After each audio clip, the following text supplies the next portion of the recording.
With well over 5,000 children languishing in Virginia's foster care system, we clearly need more Christian families to participate in caring for these kids, not less. So why are state legislators trying to pass laws that would end up excluding Christian adoption ministries and even eventually putting them out of business? Welcome to Speak Up Virginia, equipping you to speak up on the life, family, and freedom issues that matter most to you. From the Family Foundation, I'm your host, Candy Cushman, and I'm joined today by our president, Victoria Cobb.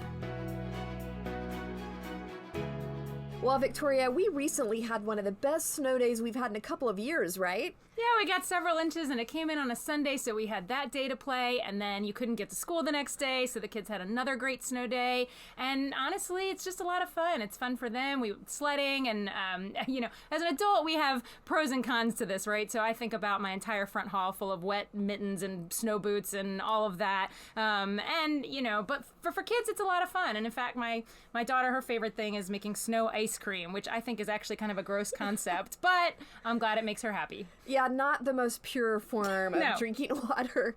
Well, your kids were able to enjoy that because they couldn't go to school because they go to a private Christian school, right? And it's closed, but they had friends that were stuck at home in front of their computers because they're still in virtual school. Yeah, that's what we call making a tough moment tougher, because imagine you've already had this virtual education. You can't go to school generally, but now there's a snow day, your friends are out, and you can't join them. But really, that's the least of the harms being done. These kids, if you think about the pandemic, has hit its 1 year mark. These kids were on computers in the spring and they've been on computers all year. They are at the 1 year mark of virtual education, which is just really, honestly, quite tragic. We've been seeing a lot of research come out lately that this really is starting to hurt kids who feel isolated. Maybe they don't have other good options, especially when it comes to just pure academics and as well, emotional health. Yeah, and we're seeing parents get really frustrated. In fact, I think of this video that actually went viral of a parent showing up at the Loudoun County School Board, just going off at the school board, honestly, about how bad the situation is for their kids. And I think it resonated because parents are feeling that frustration and kids are hurting. Yeah, you could just feel that was just... He was just voicing so many parents' frustration. And I think this is starting to open up a lot of people's eyes to the fact that there's just way too much adult-centered politics that control a lot of what happens in our public schools, but it isn't really keeping kids' best interest in mind.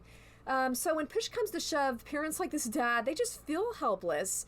Do you think this might finally end up kind of shifting the paradigm, so to speak, and maybe helping get to the point where we're creating more choice in education? Yeah, I think people are becoming aware that it's actually teachers' unions and other political entities that are blocking their kids from going to school, especially now that the science is finally saying what we've known for a while, which is schools are actually pretty safe places if they're done well. But, we've seen already 10,000 people have left the Fairfax public school system. That's just one example of what's known as a good academic school, but people are saying, no, I'm not going to be sitting on virtual education. I'm going to go find a private school. Well, let's get into today's topic, which is yet more efforts to threaten religious freedoms in our state. But this one is more disturbing because it has real, tangible impact on thousands of kids.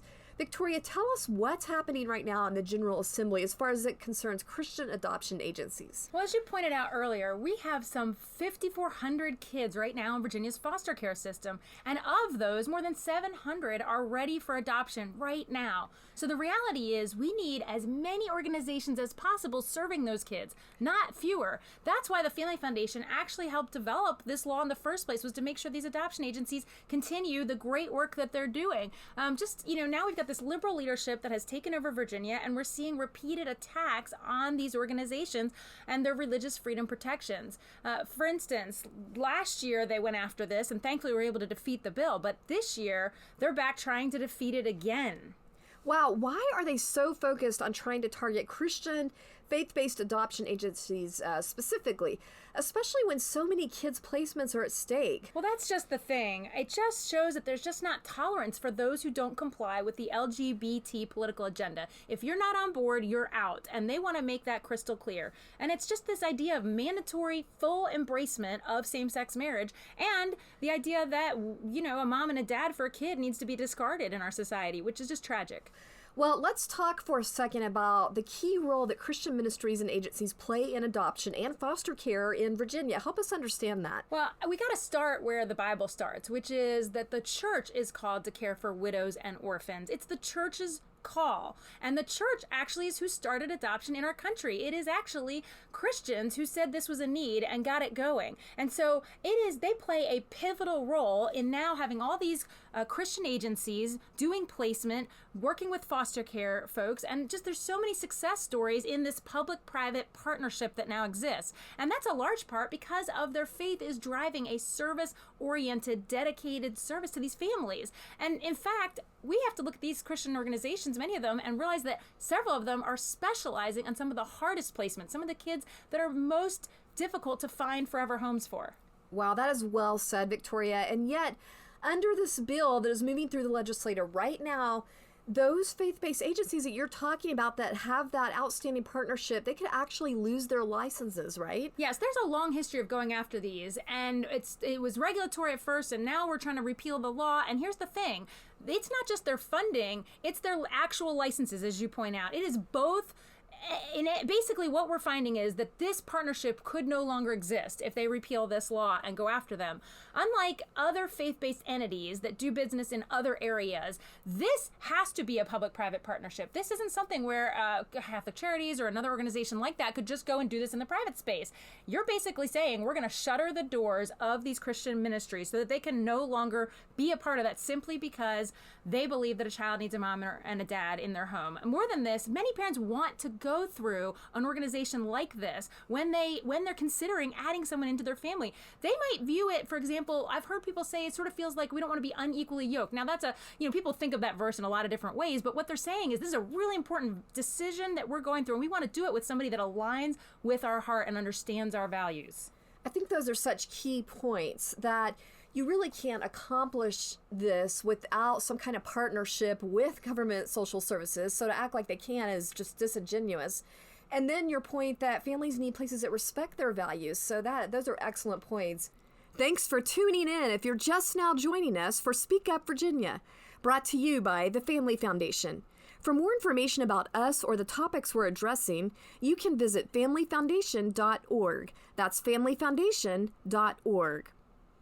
Well, when you talk about how they are justifying this, removing those religious freedom protections, I keep hearing this argument that it's actually going to increase. In other words, if they remove that protection for religious freedom, that's going to increase the number of families being able to adopt or take foster care kids. Can you respond to that? Yeah, the exact opposite is actually true. Repealing the religious conscience clause and forcing faith-based agencies to approve same-sex couples will not increase the number of families who foster and adopt. In fact, those agencies will disappear, and there's a pool of families who prioritize working with them because they share these beliefs. And so this isn't just speculation. We've seen this in other states. In Illinois, they passed a law in 2011 ending its partnership with faith-based agencies, and then over the next several years, that state lost more than 5,000 foster homes, the most significant decrease in any state that makes this data available. So we know there's an impact.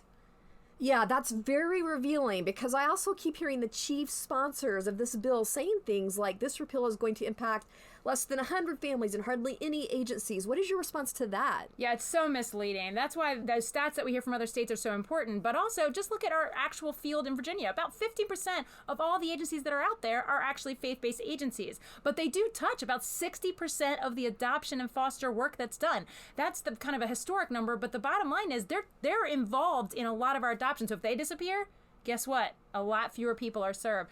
The reality is faith-based agencies are able to tap into the faith community. In fact, we previously had a governor who made it a point, in order to get these kids off of the foster and adoption rolls, he actually reached out to churches and said, how can we get you more engaged in adoption? Yeah, treating them like they're an asset and not a threat. Exactly. You know, it's not like there aren't plenty of options for same-sex couples wishing to adopt or get involved in foster care, right? Oh yeah, there's many other organizations that could do this. There's 150 agencies. Pick a different one. Well, again, those facts just reveal the agenda behind this, because if you think about it, if there's already a plethora of agencies working with same-sex couples, why are legislators targeting the few agencies that are working with families with biblical beliefs? Why is that even worth their while? Yeah, this is about an agenda, and there's a lot of passion and anger about the fact that all of society is unwilling to yield our faith-based views to the LGBT orthodoxy. So all things considered, it does appear, I guess, that the end goal really is to kind of punish people that dare to have a biblical viewpoint on sexuality and marriage, and really just kind of shut down faith-based providers from the public square. Yeah, absolutely. And we need action on this right away, because this is now that it has passed the House of Delegates and it is working its way through the Senate. So if you care about this and want to be a part of this, we got to make sure you're talking to your senator. That's right. And the easiest way to do that is just by going to our website, familyfoundation.org, and clicking on the blue Make Your Voice Heard banner. And you can find the measures that we're talking about right now and just click on them and communicate with your legislator. All right, Victoria, let's say that we aren't able to stop this from barreling through, that we can't keep those religious freedoms protections in. But the Supreme Court comes out with a big decision that can make this whole thing moot. What happens then? Yeah, you make the point we tried to make with the General Assembly with our advocacy team, which is they should just hold and wait and see what the Supreme Court does, because there's been a case. Fulton versus the City of Philadelphia is a case that has already been heard by the Supreme Court back in November, and it's about whether the City of Philadelphia can legally prevent Catholic social services from participating in the foster care system simply because they refuse to put children into homes where they're unmarried or they're same sex. And so we're waiting to hear, and so should the General Assembly should have waited. So what happens in Virginia then if the court rules one way or the other? Well, if it's a good ruling, the outcome of this case could actually render what the state's trying to do, if they do succeed, completely moot. Now, if it goes the other way, it unfortunately gives liberals the cover that they've needed to continue to discriminate against people and entities of faith. Okay, well, let's just put these things in perspective for people. What is the bigger issue at stake here? I mean, what happens if our state government can systematically exclude Christian ministries from basically participating in social services? Well, they have to realize, and I mentioned this earlier in the show, but Christians were the ones who started all these social services, and the hospitals and the universities, all these institutions that we know of were originally by Christians. And so the question is, how much can they cut out? If you think about just Catholic Charities, one of the groups being picked on in this bill, they also do homelessness, they do immigration issues, they do refugee resettlement. Does the government really want to shut down all of those places? So the impact is gigantic on our society if we say Christians cannot engage because we have the heart to love our neighbor. Yeah, it's almost like another form of the cancel culture. There is no good stopping point for that. That's the problem. I don't think they realize where this could go. Well, it's that time again, time for our Inconceivable Moments Award, where we're featuring examples of the absolute lunacy and craziness that happens when cultural leaders try to give guidance completely apart from biblical principles. And we're calling this the Liberals' Most Inconceivable Moments Award. Inconceivable! Well, Victoria, who's getting this week's Inconceivable Award? I think this time it has to go to Mark Levine, a liberal Virginia delegate from Alexandria, for using Orwellian language while at the same time accusing conservatives of being Orwellian. The kind of doublespeak used by Levine is troubling. His bill discriminates against faith entities while claiming that they discriminate, even though they serve all children, even those who would say they're LGBT. Yeah, he's really twisted the meaning of that word, and in fact has been zealously Orwellian himself. There's really not a better way to describe it, and driving this whole effort to eradicate religious freedom protections for Christian and Catholic adoption agencies. Yeah, all you have to do is look at the language he's used over the last couple of weeks in the House. He refers to, quote, discriminatory religious child placement agencies and, quote, taxpayer-funded religious bigotry. Apparently bigotry against groups like Catholic Charities or others that are faith-based, that apparently isn't bigotry in his mind. Well, Victoria, I know we're using some humor in this segment, but in all seriousness, there is a real danger in constantly labeling people of faith specifically as bigots simply because they believe what the Bible says about man-woman marriage, and really saying, in effect, they shouldn't even have the equal right to participate in government social programs.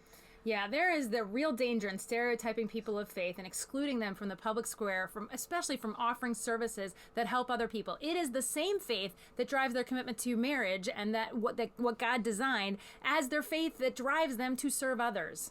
Yeah, it's so true.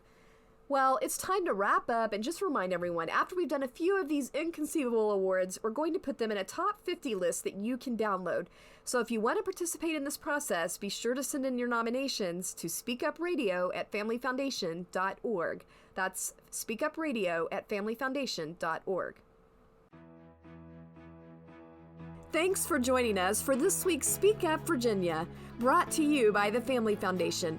Visit us at familyfoundation.org. That's familyfoundation.org. See you next time, and don't forget, we are stronger when we speak together.